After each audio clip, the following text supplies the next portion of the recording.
Hello, Tim Stanton here, and this is my leadership philosophy assignment.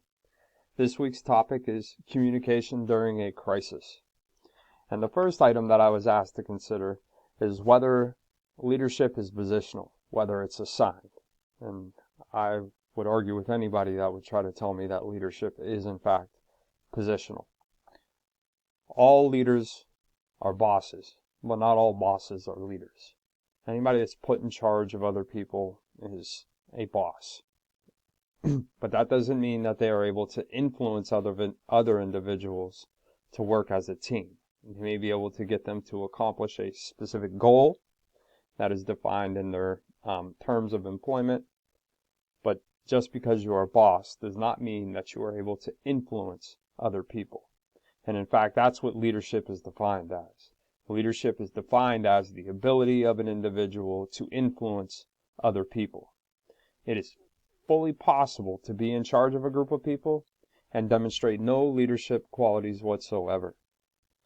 Leadership is, in fact, about influencing others and forming a team to work towards common goals. And just because you are a boss does not mean that you are able to do those types of things. And leadership itself, in times of crisis,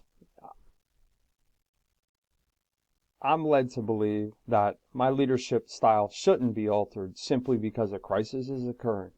I think that aspects of leadership take on a new sense of urgency during a crisis.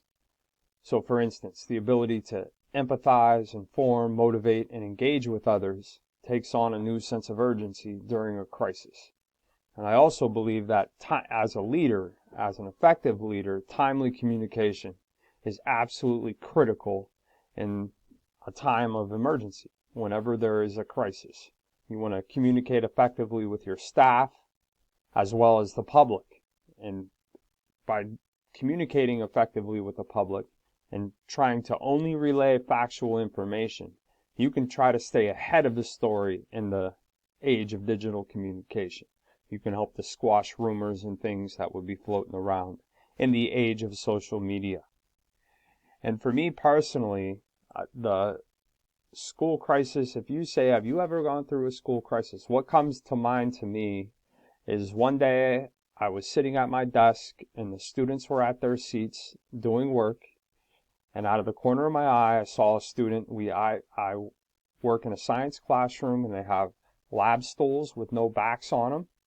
And I saw out of the corner of my eye a student just flip backwards. And I thought initially that, as many of the kids do in the class, that she was leaning back in her stool and that she had fell backwards. But in fact, she had passed out and just fell directly out of her chair and smacked her head on the floor. I can remember seeing that, and initially, like I said, I thought that the stool had flipped.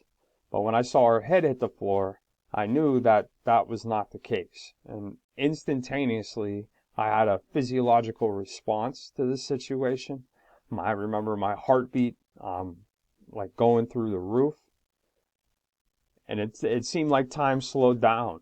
But lucky for me, I work in a good school district, and the trainings that they had provided for us, those took over. I knew what to do to help, to try to remedy this situation.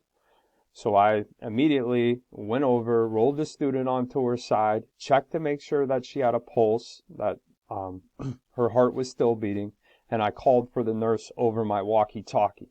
And the school nurse arrived there quickly. It couldn't have been any more than 2 minutes at the most. But for me in that classroom by myself, or, just the only adult in the room with that student, it felt like an eternity before she got there. Now, without a phone or a walkie-talkie, that situation is very, very different, because I would have needed to select someone from the classroom to go down to the office to seek help, to ask for help.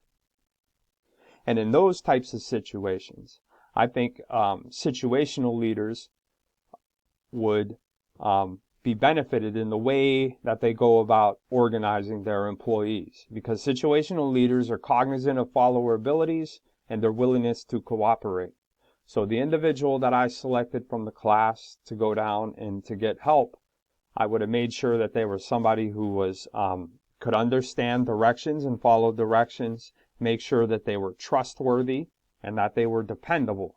Because at the time, I did not know what was wrong with this young lady. And she could have been in, extreme medical distress, and I didn't know that. So I would have wanted to make sure that whoever I sent down there to the office, that they were somebody who was going to accomplish what I asked them to do.